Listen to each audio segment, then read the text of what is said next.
প্রিয় দর্শক বন্ধুরা, দেখো এই ট্রেটার মধ্যে, প্লাস্টিকের ট্রের মধ্যে যে বস্তুটি নড়াচড়া করছে এটাই কিন্তু মশার লার্ভা। এবং অনেকে আমাকে রিকোয়েস্ট করেছিল যে স্যার মশার লার্ভা কেমন হয় যদি একটু দেখান তো সুবিধা হয়।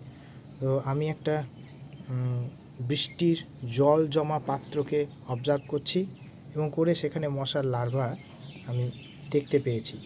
তো এই ভিডিওটি এই দেখো এই যে বস্তুটি নড়ছে এটাই কিন্তু মশার লার্ভা, এই যে নড়ে বেড়াচ্ছে। তো এই ভিডিওটি করার মূল উদ্দেশ্য হচ্ছে তোমাদেরকে একটু মশাবাহিত রোগ থেকে সচেতন করা এবং মশার যে আতুর ঘরগুলো রয়েছে সেগুলোকে নষ্ট করা। তাহলে এই দেখো এখানে একটা প্লাস্টিকের ট্রের মতো রয়েছে যা কেকের বাক্স থেকে পাওয়া গেছিলো মনে হচ্ছে।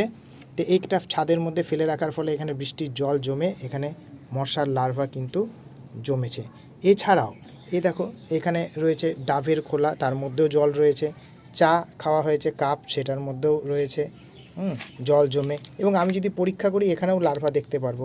আরও একটা ভাঙা টিফিন বক্স মনে হচ্ছে সেটা ফেলে রাখা হয়েছে। তো এই রকম বস্তুগুলোকে তোমরা কখনোই এইভাবে ফেলবে না।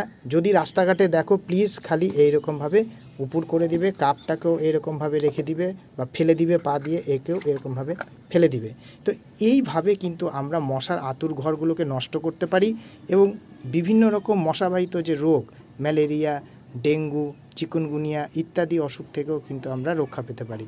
আশা করি আমরা একটু সচেতন থাকব এবং মশাবাহিত রোগকে ধ্বংস করব। ধন্যবাদ সকলকে।